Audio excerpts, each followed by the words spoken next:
airwaves here on this Tuesday night, coming to you live from Charlotte, North Carolina, inside JJ's Red Hots.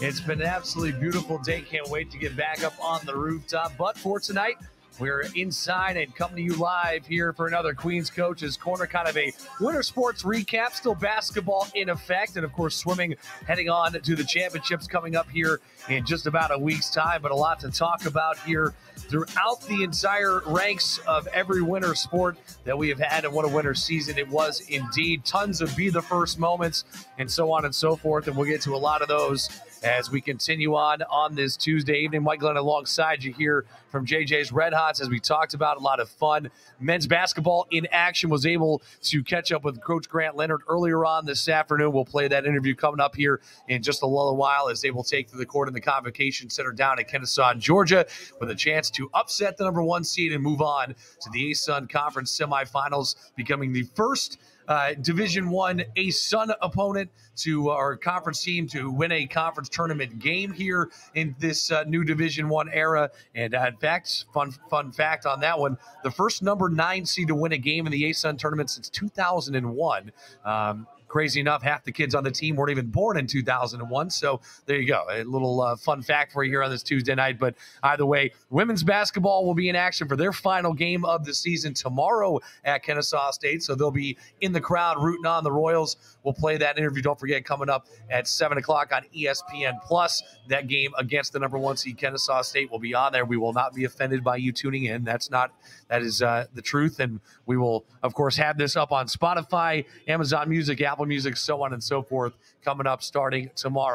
First, let's talk a little swimming, as coming off a fantastic CCSA Conference Championship for the men, a third-place showing for the women, and, of course, the CCSA Coach of the Year, Mr. Jeff Dugdale, joins us once again. And, Coach, first off, congratulations on an unbelievable season and a conference championship. Thank you. I appreciate that. Good swimmers, they make the coach look good.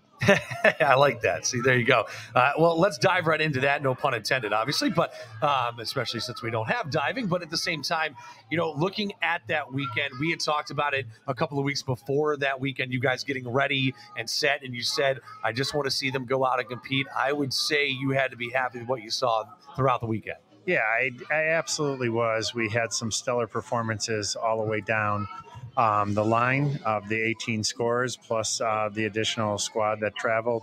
Everybody went in. They definitely recognized the difference between Division II and Division I, and they stood up and fought hard and earned everything. The big theme we had was we had to control what we can control. We could not control the diving, and that was a lot of points put up on us, and that's what the women felt very in a very impactful way between JMU and Liberty. Gotcha. Is 24 places between 3 teams. That's about 200 points per board. And we won over 50% of the events. And on the last night, we won 9 out of 10 events and set some school records and conference records as well. And we continued to show that we're ready to go. And again, now we're ready to move to the next level. Well, you talked about it with the men's team, a whole lot of familiar names doing their thing as they've done all season long. Maciej Dusha, one of those guys, but a lot of names that and just had to be a lot of fun to watch them go out and compete. Let's talk about the men's team here and what you saw from them, who stood out to you throughout the weekend. We had the swimmer of the meet, and Alex Cooner, once again in his last hurrah with Queens University of Charlotte. He really went out and demonstrated again his leadership and going and winning all of his events. We had freshman of the year Daniel Mazaros from Hungary who came out, and he had a couple freshman mistakes, but definitely showed his maturity and overcame those mistakes in his very next swim. So, and he was able to showcase himself as the freshman of the meet for the conference, which was big. And we had Maciej, we had Balázs Bakaris, also from Hungary, and Jan Delks' camp continues to shine in the breaststrokes, and we had Noah Ballardi win. So we had a lot of people pick up. I could go through, and I'm afraid I'm going to miss them, but what was very special about the team was not one person had to do it. We had a lot of people pick up the slack and say, I got this one. And we were able to see some 1, 2, and 3s, some ties for second and wins. And like in the men's side, this is an interesting fact. We won every event but one. Wow.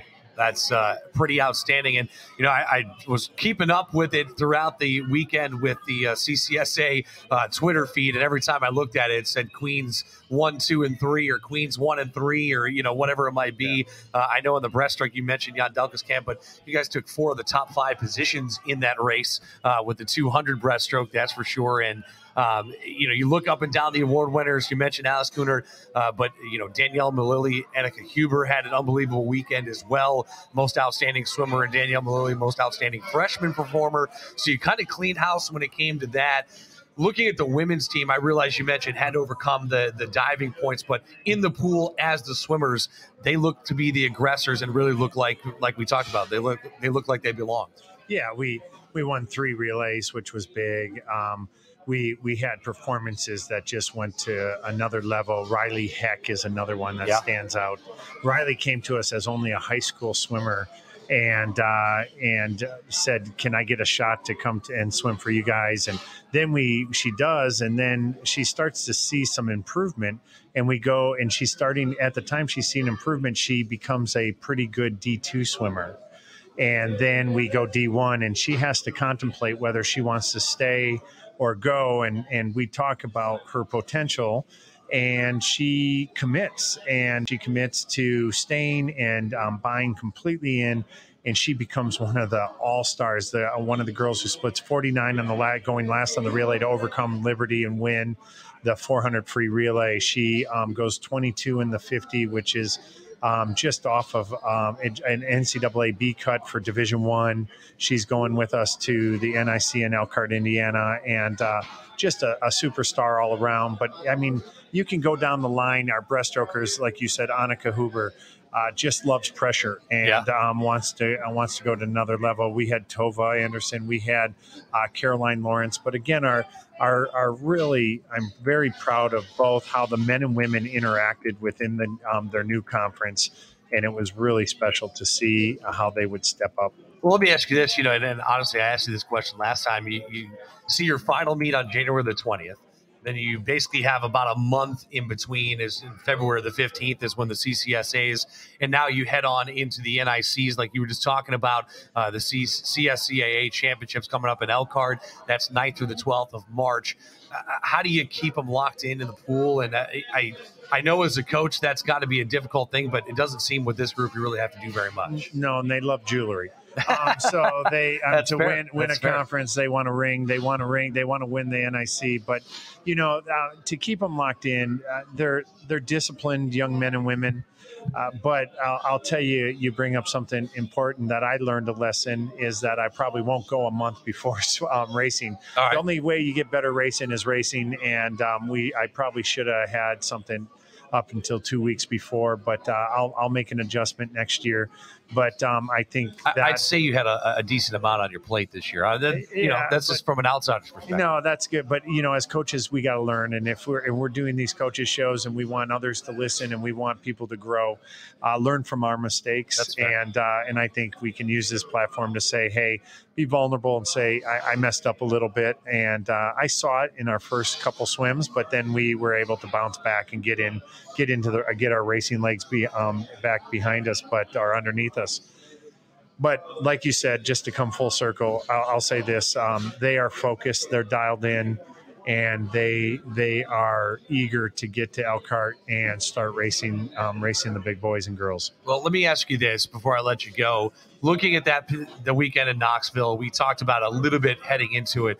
What kind of exposure does that give a program like this in terms of really kind of putting you up there in terms of those names that are oh so familiar with a lot of recruits? What did that do for you guys? Well, I'll tell you, we had probably one of the top, arguably, I'll say that, probably the top 10 to 12 recruiting classes in Division One this year on the men's side, and probably in the top 20 to 25 in the women. And the women, we just needed sheer volume. So we won after to really build our depth. Sure. But every female that we recruited has just finished their high school state meets and crushed it and moved to entire new levels that are going to put Division One and our conference on a little bit on call, because they're going to see the depth of us and how we continue to grow and to fit in and adapt to the Division One. Well, again, women ASUN conference coming up, and of course, men hopefully down the road. But that being said, Coach, thank you so much for joining us. Best of luck coming up here. We'll, of course, catch up with you when you guys get back from that on the 9th or the 12th. But it's been a lot of fun this year, and very excited to see what you guys do. Thank you, Mike. And I apologize in advance. We're going to have some great coaches coming after me, but I'm running home so I can get on the TV and watch our basketball team. Hey, absolutely. Try to do an upset here. 7 o'clock tip-off for the men's team. That is for sure. That's going to be a fun one. I'm going to be watching it on my way home, or listening, quote unquote, on my way home. But that's a whole other conversation. So, Coach Dugdale, appreciate you joining us. We'll take a break. When we get back, we'll talk a little wrestling as well, as Coach Rob Tate will join us. We're back after this here on the Queen's Coach's Corner.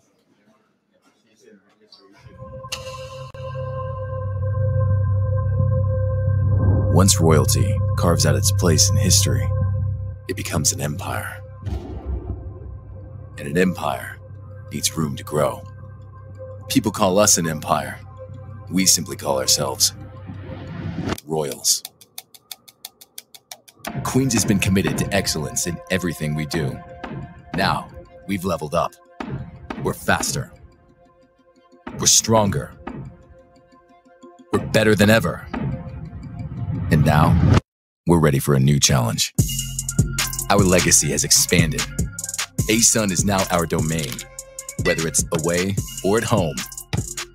On the diamond, even when no one is watching.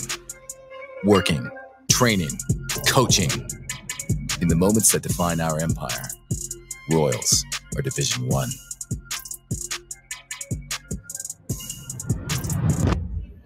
They are indeed Division One, as we welcome you back in here to the Queen's Coach's Corner on this Tuesday night, live from JJ's Red Hots here on East Boulevard in Charlotte, North Carolina. Mike Glennon alongside you as one of those teams wrapping up their season. A couple of weeks back is the wrestling program, and I am joined now by head coach and Mr. Rob Tate. First off, Coach Tate, always glad to have you back on the program, man. Yeah, no, Mike, thanks. Always a pleasure. Well, you guys picked up your first Division One win against Allen on your senior day, and of course we talked about it leading into that weekend, how special that was for guys like Melvin Rubio and Jace Galecki, and of course both of them walking off the mats the final time at home as winners. Let's go back to that day and how special that was for them.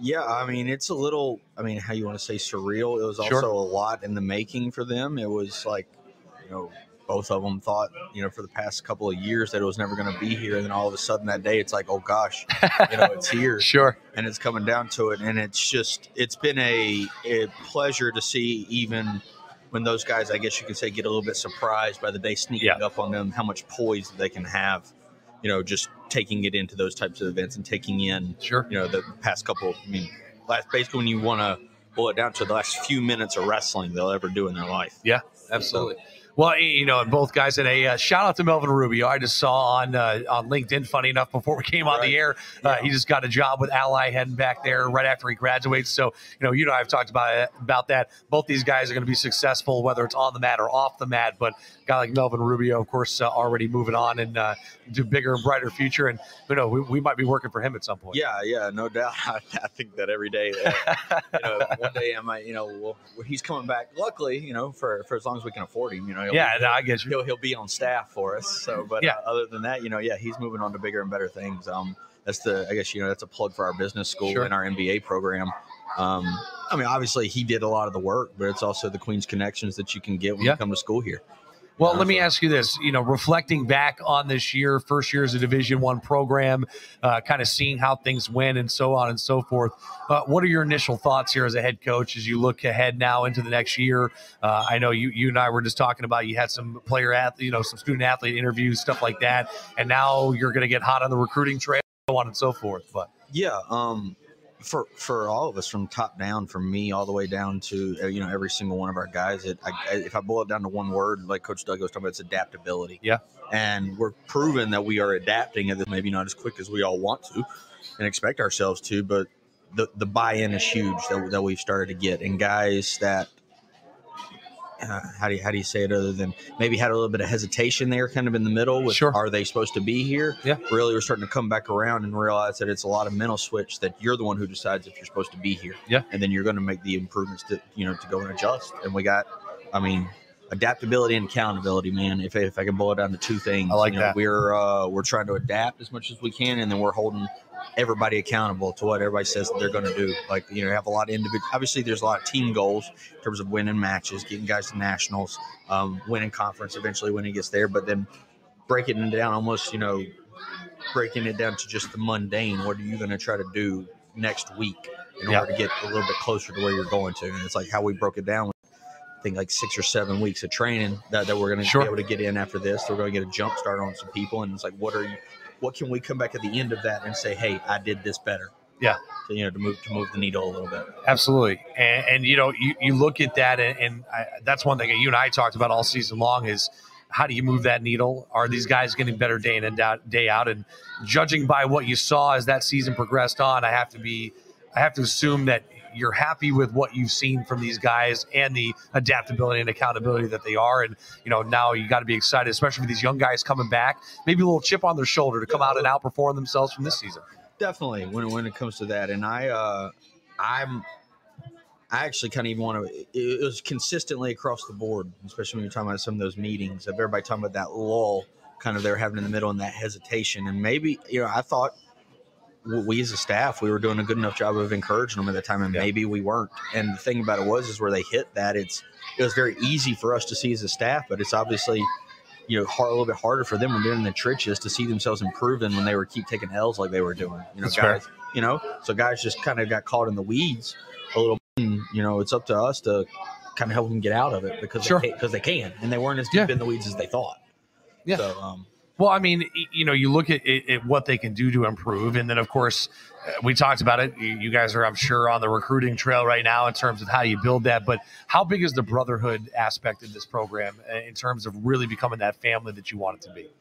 I mean, it's huge. It's this group, more than any other one that we've been associated with, has had more team aspect to it than any of the other previous groups to them. And that's even coming from this group who admits that they can do a lot better. Mm-hmm. But that's to me, at least from those young guys like that, for them to be like, it's not, to me in those meetings, it's not just wordplay that they're trying to tell you what you want to hear, that these guys truly believe that they're doing good, but they know that they can get better.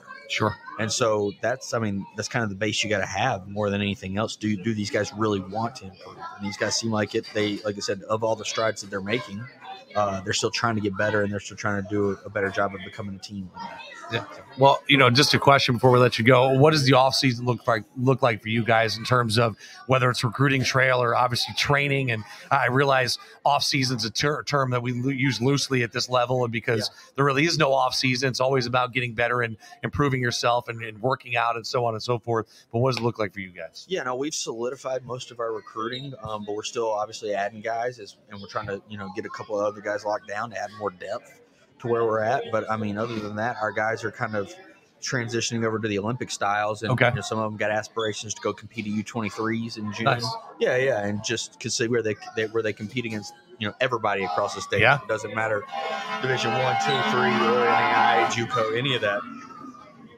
We all get thrown into the same bracket, and eventually, if you're wanting to be in the world, at some point you gotta wrestle the Olympic styles. I'll say you got to wrestle the best in the world. Yeah, right? yeah, exactly. And as the years have gone on, USA has continued to solidify itself as one of the best wrestling countries in the world. Well, Coach, again, congratulations on the success this year in terms of getting in to this Division I level and continue to improve and seeing these guys build themselves. I know you return a vast majority of the core of this program that you for this year, but excited to see who you add to it, and more excited to see the guys coming back in terms of what they look like next year. Yeah, no, I agreed. How do you say it? Like, champions aren't made from November to March; they're made from March to November. I like that. So yeah, that's where I love to see what the gains we're going to get. All right, my friend. Appreciate you joining us, and best of luck in this offseason. We'll see you back here next year. Thank you, Mike. Appreciate it. My friend. We'll take a break. When we get back, we'll talk about the track and field indoor season that just wrapped up. Of course, outdoors right around the corner, and today in Charlotte, a great day to be outside, that's for sure. We'll take a break. We're back here on the Queen's Coaches Corner right after this.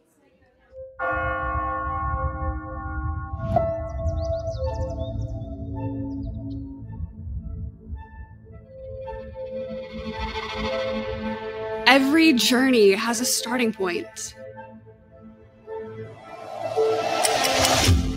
Each student has a moment when talent and passion meet opportunity.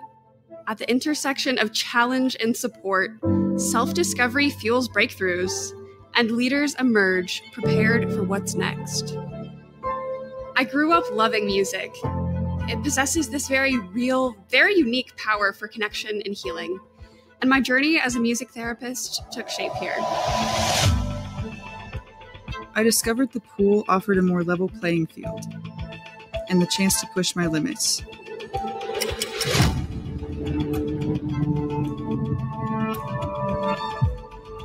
At Queen's, there's so much opportunity, and our potential for greatness accelerates with every step of our collective journey.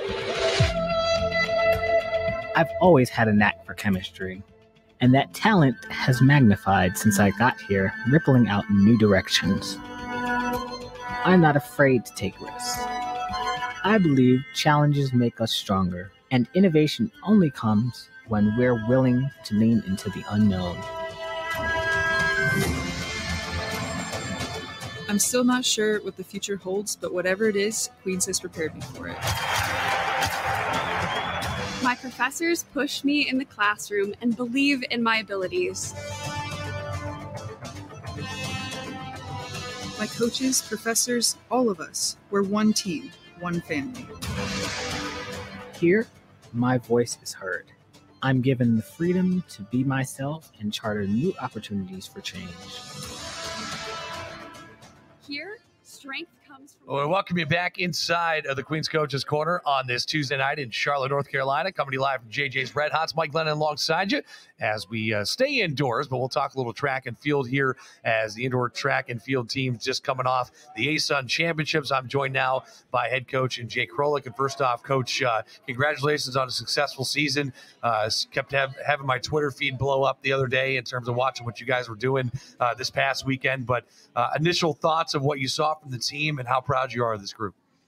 Yeah, I think that as we headed into this season, we didn't quite know what to expect going into the ASUN. After seeing cross-country season, it was very clear that it was a whole different level of competition. So we were a little bit more prepared for it going into indoors and what to expect. And it didn't disappoint when we went in there, that we saw a level of competition that was very comparable to the D2 national meet from what we're used to. So to be able to go in there and pick up points in various areas, that just is a reflection of one, how tough it is to do so, and the level that athletes must be at to do that. So an athlete like Melanie Welsing coming out and winning an ASUN championship, that's right on par with what she did a few years ago, winning a Division II national championship for us. So that was really cool. It really felt like our whole team won in that moment when she did that. So it was a really cool experience for her. Great coverage on ESPN Plus to get to rewatch all that and see it happen again. And they did a great job covering that moment for us. So really, really exciting with that. And just overall, just seeing a lot of good development within our program, still seeing a lot of top 10 marks getting hit in our program history. So that's one way that even if we weren't able to score as many points or get as many podium finishes as we're historically used to, that we were able to gauge the way that we're progressing our program forward. Well, and you mentioned a shout out to the folks up at Liberty and up there in Lynchburg, and the coverage that they had of that was fantastic coverage. Nice to be able to see that featured, because I realize track and field sometimes for different schools a little bit harder to cover in terms of all that, but great coverage. But you mentioned Melanie Welsing. I mean, unbelievable athlete she is. D2 national championship a couple years back, is the first ASUN champion in Division I history of any sport here at Queen's University of Charlotte. Of course, she led a fantastic pentathlon team and one that you pointed out a couple of weeks ago when you and I were talking heading into the ASUN championships of how they were going to compete, and really you thought they were going to carry this team, and in large ways they did.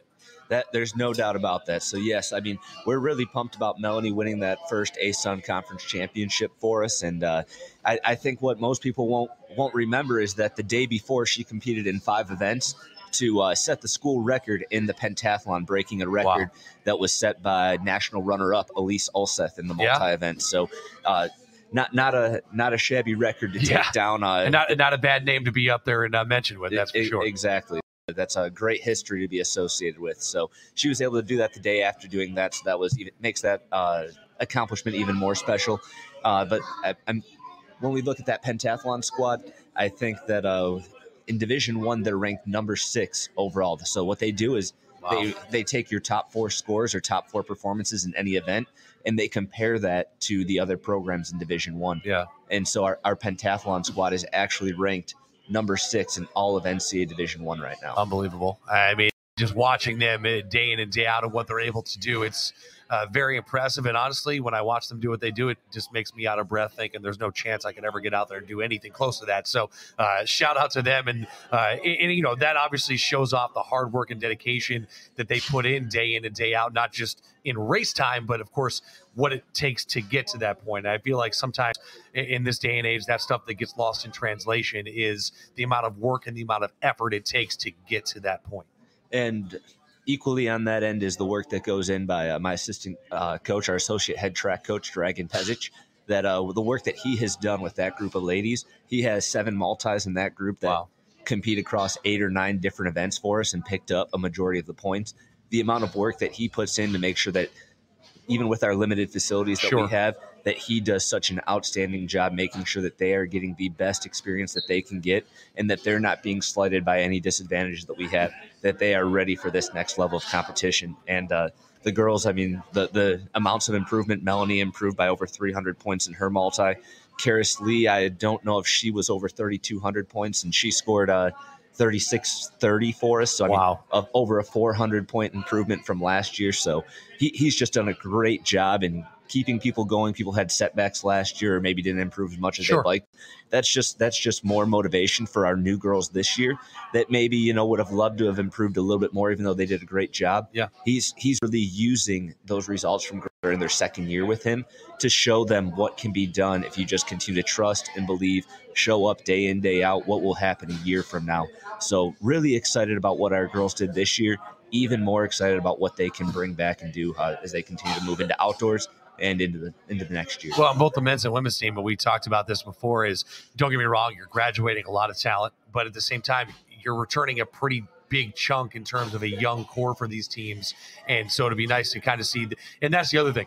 It's not over yet. You guys still have a full outdoor season left to go. So it's not like you're just like, okay, well, on to the next year. But of course, it'll be fun to see what they're able to do, kind of following up that mentality. And like you said, maybe not having the performances that they wanted this year for whatever reasons. Well, now they get to come back and kind of have that chip on their shoulder to come back and do what they want to do next year. It's always great to have another opportunity the way that we do from indoors into outdoors. And honestly, we definitely prep more for the outdoor season. Sure. That it's very tough to sustain a peak from February all the way until middle of May. So we are by no means at the top of our game right now, especially for such a young group of, let's say, our distance runners that we knew was very young during cross-country season, that we really have to focus on the long term. So, of course, they're going to be much better as we head into the outdoor season. Still very challenging to score. It's an amazing distance conference. There's some great competition. But runners like Mitch Cox, who's done a great job, he really came through, got some first individual points for our program on the men's side in placing in the mile. Beth Cook, she didn't score for us, but she came out and ran her first ever race, either in triathlon or in track. Oh, wow. Okay.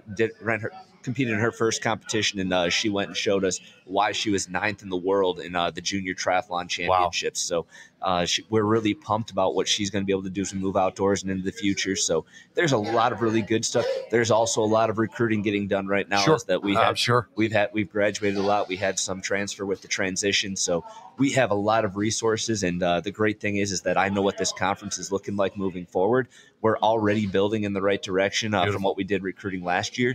I can tell you, though, with having watched the meet this past weekend and knowing who we have coming in next year, knowing what teams are leaving, we are shaping up to be a very, very powerful force in 2 years in the A-Sun. I like the swag. I like the confidence for sure. And looking ahead at the outdoor season, you guys have a quote-unquote break, if you will. The outdoor season kicks off on March the 16th up in at UNC Charlotte. So not like you have to travel very far. But that being said, what do these next couple of weeks look like for you guys in terms of transitioning from indoor to outdoor?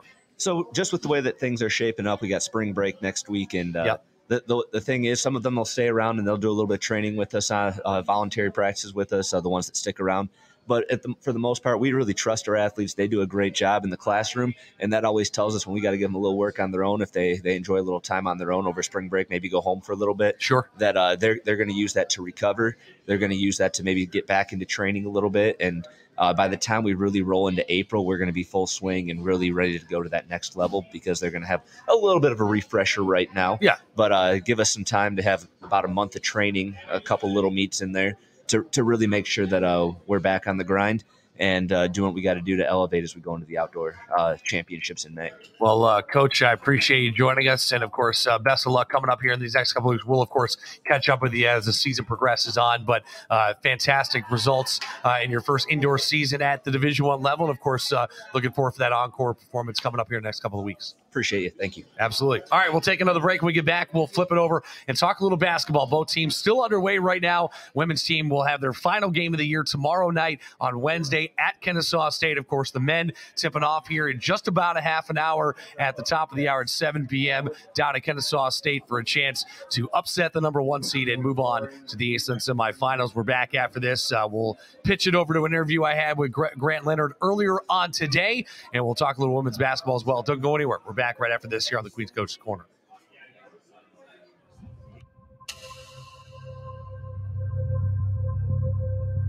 Once royalty carves out its place in history, it becomes an empire.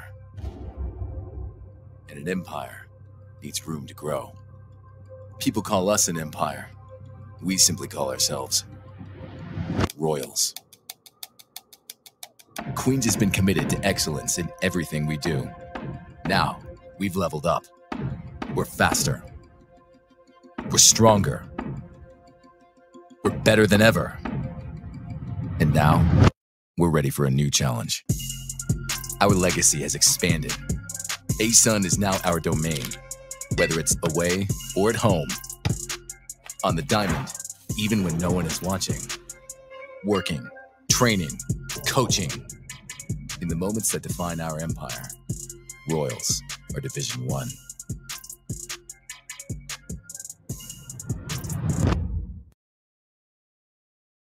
Life. It happens. And sometimes, all you can focus on is the pain. At Ortho Carolina, we want to restore you to a life without the pain. A life where the activities you pursue are no longer hindered. A life where you can freely enjoy, love, and participate in the lives of the people closest to you. Ortho Carolina, you improved. Back here on the Queen's Coach's Corner, Mike Glennon alongside you on this Tuesday night in Charlotte, North Carolina. Always glad to have you along with us here live at JJ's Red Hots. As if you haven't been down here before, come down, enjoy it. Not only is it good food, it's also good people. You can come hang out with us and talk a little Queens athletics. And as we talked about before the break, switching gears and talking some basketball right now. We'll start with the women's team. They still have one more game coming up in their season. It'll be tomorrow night, Wednesday night at Kennesaw State to round things out. And what a season indeed Jen Brown's squad has had. They had senior day this past weekend against Bellarmine, and they will be graduating a decent amount of talent, but at the same time, they return a vast majority of the core that has given them the most wins in a season in almost a decade right now. With those 8 wins, they are continuing to do. We talked about this time and time again with Coach Brown of what she was expecting from this crew, and she's gotten all that and then some, and really has tasked them with turning this program around, and they are definitely on the right track of doing just that. Shout out to the likes, though, of Casey Kidwell. Came in here this year, a transfer from Austin P, second on the team in scoring, led them in A-Sun conference play, 11.5 per game. game, 2.5 rebounds, led the team in assists as well. She, of course, will be sorely missed, but they've returned the likes of Adia Brisker, Jordan Weaver, Allie Johnson, Kenley Brown, so many names that have impacted this program so much in their first season as Royals. And, of course, we'll be back for an encore performance in 2023-24. And look out, folks, they add a couple of different pieces to this lineup. They all of a sudden might be competing for a top 5 seed in the ASUN tournament coming up next year. So don't sleep on Jen Brown's squad. That is for certain. They will round their season out tomorrow night at Kennesaw State. And so we're excited to see what they're able to do. We'll catch up with Jen Brown and we'll get an interview with her coming up on our next Coach's Corner. And that way we can talk to her about what she thought of the rounding out of this season and really what this squad has meant to this program's history. But I can tell you right now, you look at the paper and you look at the stats on it, this team has meant a lot. And it's a beautiful thing to see for a program that has wanted to win for so long. And here they are on the right track under the tutelage of Jen Brown. So excited to see what they're able to turn in next year. Speaking of at Kennesaw State, we talked about it coming up at the top of this hour at 7 o'clock. Royals men's basketball will take on the Kennesaw State Owls for the third time this season. Split the first 2 meetings, each away team getting the win. Of course, Kennesaw State coming in here a couple of weeks back and taking down the Royals in a game that the Royals will tell you will be the first ones to tell you, I guess I should say, that they should have won that game. But hey, it is what it is. You take your lumps at this level, but then they go on the road and hand the Kennesaw State Owls their lone home loss on the season. On senior day, they take them down 83-76. Kennesaw State, the number 1 seed in this year's tournament at the ASUN level. And just what a game that was a couple of weeks back. And what a game yesterday was for this Royals program against Florida Gulf Coast. Beat them for the second time this season. Royals coming away with 5 guys in double digits. Jaden Turner, 11 points, 18 rebounds for Jaden Turner last night in that game. They out-rebounded the Florida Gulf Coast Eagles by 14, but more impressively, and probably maybe for the second time in this program's history. And, you look nationally, this does not happen often just by sheer analytics and sheer probability of where that ball goes.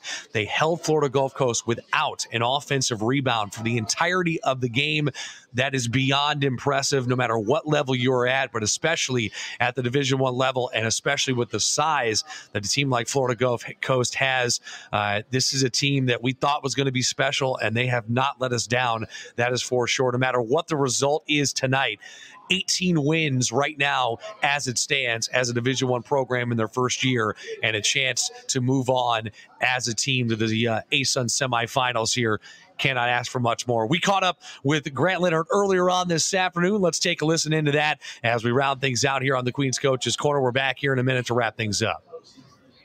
Welcome back into the Queen's Coaches Corner here on Tuesday night, as a little pre-recorded interview here, as I got to catch up right now with my man, Coach Grant Leonard, down in Kennesaw, Georgia. As first off, Coach, welcome back to the program, and more importantly, congratulations on the big W last night.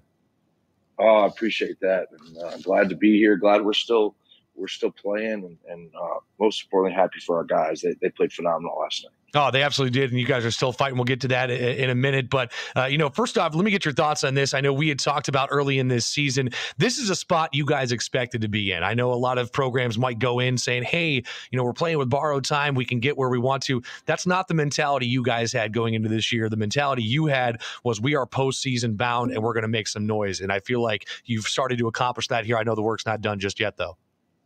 No, for sure. I think that we have standards in our program and standards that we want to continue. It doesn't matter that we changed leagues or levels, that we're always going to have championship aspirations. And so to make the conference tournament is an accomplishment, but to be honest, it's our standard. And our guys knew that coming into it. And so we expected nothing less but to be here and to be fighting. Again, standard indeed. Most successful program in the state of North Carolina over the last decade or so. But first number 9 seed to win an ASUN game since 2001. So that's a little special moment of history just to tack on. I realize it may not mean much to you guys right now, but obviously that's something cool. But let's take a look back to last night. A great win. Now 2-0 on the season against a team like Florida Gulf Coast, a program that, of course, has story history in its own. But this year, you really did well, especially in this game. We'll start with the rebound rebounding effort. I feel like that was the name of the game last night, a plus 14 rebounding margin. And more importantly, you did not allow an offensive rebound. Take me back to what you saw from these guys last night in terms of the glass.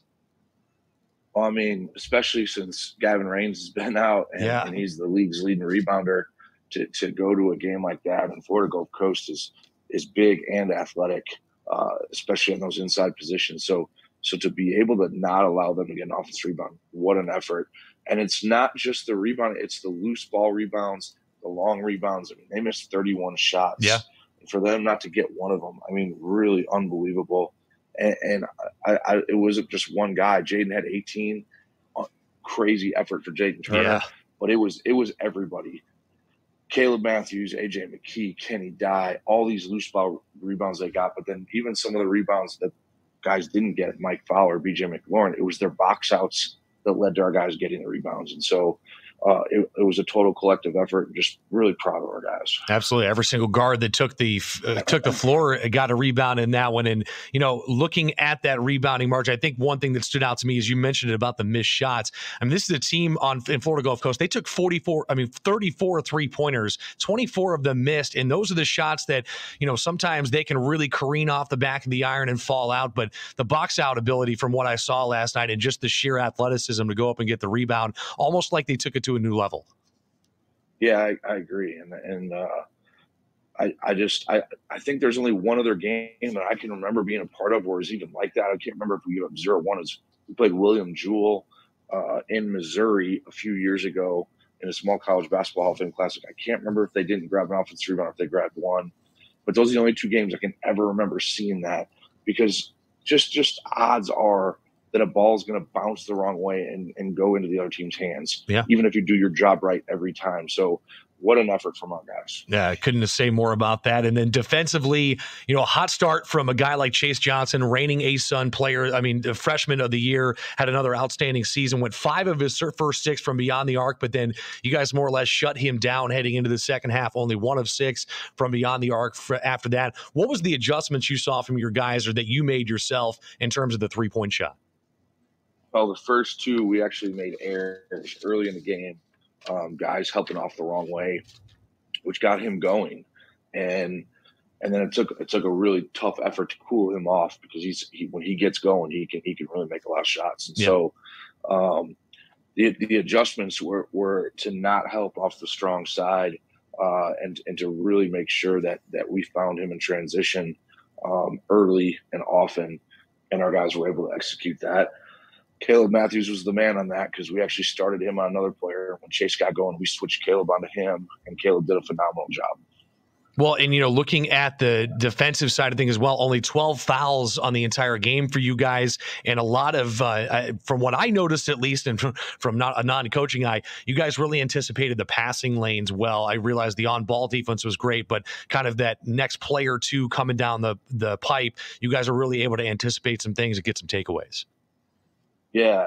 I mean, because they move the ball fantastically. Florida Gulf Coast, they're exceptionally well coached, but their players really share the ball, their guards especially. So we didn't want them to be able to just pitch it around the perimeter very easily. And thought our guys did a really good job of making their passes. Not even if we didn't get a hand on them, we made it difficult so that they couldn't just time their offense up. And then offensively, you guys have 5 guys in double figures. We already talked about the rebounding effort of Jaden Turner with 18 boards, finished with another double-double, kind of been a double-double machine in the absence of Gavin Rains over these last couple of weeks. But a low-scoring affair, of course. But I think one thing that jumps off the page to me, at least, especially in these last couple of weeks of the season and really the last month or two, has been the free throw shooting ability. And you guys 17 of 23 from the free throw line. I know that's been a huge emphasis for you, and especially in postseason. How big of an effort was that? Yeah, I mean, it was huge. I had 3 stats on the board before the game and said we'll track them at halftime and after the game. If we win 2 of these 3, we'll probably win. We actually won all 3, and it was turnover margin, which I believe we were +3 in. Yep. It was offensive rebounding margin, which we were +13 in, and then it was free throw attempts. And so to win all 3 of those areas in conference tournament play and postseason play, that's really how you win in the postseason. Well, so just not beating yourself, and you don't want to foul, you don't want to give up offensive rebounds, you don't want to turn the ball over, And as our teams always progress, they get better in these areas. And last night really showed that. No, absolutely. And I really think the last month or two has shown that as well, because you look at the free throw attempts that you guys have had. You have the most made free throws and the most free throw attempts by a long shot in this conference. And I think that speaks to the physical ability and the physical nature of the way you guys play basketball. Yeah, it's downhill nature. We want to get downhill on teams, and we want to put pressure on the rim, and our guys do an unbelievable job of that. And when teams help and we can't get to the rim, we want to throw it out to shooters. So it's not a complicated offense, to be honest. But our guys are able to execute it, and just proud of our guys. Oh, they look beyond efficient, that's for sure. And, looking ahead at tonight, a big team in Kennesaw State has had a program record year for themselves here this season. So a team that's in the throes of it, but, a familiar territory for you guys. You were there, less than 2 weeks ago, and you ended up their only home loss on the season inside the Convocation Center there in Kennesaw, and a team that you played very well against here on your home court. And, looking at tonight's matchup, third time you meet them, what's the outlook here for this evening? Very similar to what we just talked about. The team that makes the fewest mistakes is probably going to win. They're a really phenomenal team. They do an unbelievable job guarding the basketball. They have the defensive player of the year in the league. And they have a bunch of guys who can protect the rim, pressure the ball, get in passing lanes. So we got to do a great job of taking care of the ball on offense. And then defensively, they have, in my opinion, what's one of the top 2 or 3 players in the league in Youngblood. He can score it every which way. And I thought we did a pretty good job on him last game, but he still had 21. So it's going to be a really tough test on the road. The crowd's going to be, I'm assuming, hugely energized, expect a sellout. And so we're gonna have to have our A game going if we're gonna win this game on the road. Well, Coach, I appreciate you joining us. I know you got a busy day ahead of you and everything, but we are absolutely 1,000,000% rooting for you back here in Charlotte, and every Royal around the country for sure. Will be tuned in tonight at 7 o'clock for tip-off of that one. Thank you so much for joining us, and of course, best of luck tonight, and looking forward to seeing you guys play on as well. Mike, thanks for having us, and to everyone out there, go Royals. Tune in tonight. Go Royals indeed. All right, we'll take a break. We're back to wrap up things here on the Coach's Corner right after this. Don't go anywhere. And I'll say it again, go Royals indeed, as again, that one comes up at 7 o'clock tonight. Tip-off inside the Convocation Center down at Kennesaw State. You can find that on ESPN+. Winner of that game on to the A-Sun semifinals coming up later on this week. We appreciate you joining us on this Tuesday night. We will be having a little bit different format of the show in these next couple of weeks as baseball season's underway. A lot of Tuesday night matchups. So we will indeed have a coach's show. It'll be in the podcast form. Of course, we'll be back to live shows, though, as we'll be back up on the rooftop coming up on April the 11th. We'll have more information for you on that as the weeks come along. Don't forget to like and subscribe to the Diamond Royals podcast as well. We talk all baseball, softball, and there a lacrosse podcast coming up, and then looking on into next week, I should say next year, my apology. We will have some soccer and all sorts of different sport break podcasts, so you're not going to want to miss that. Make sure you like and subscribe. You can find us live on Podbean, but you can also find us on Spotify, Amazon Music, Apple Music, so on and so forth. I'm Mike Glennon saying so long from JJ's Red Hot tonight. Thank you to all the coaches for coming out and joining us. We thank you for tuning in, and we will see you back here coming up on the Queen's Coaches Corner here in the next couple of weeks. And don't forget, coming up top of the hour, make sure you tune in, root on those Royals, and get on out to a game in this spring season. We'll talk spring baseball, softball, lacrosse, so on and so forth as we continue on. Enjoy the rest of your night, folks. And as always, go Royals.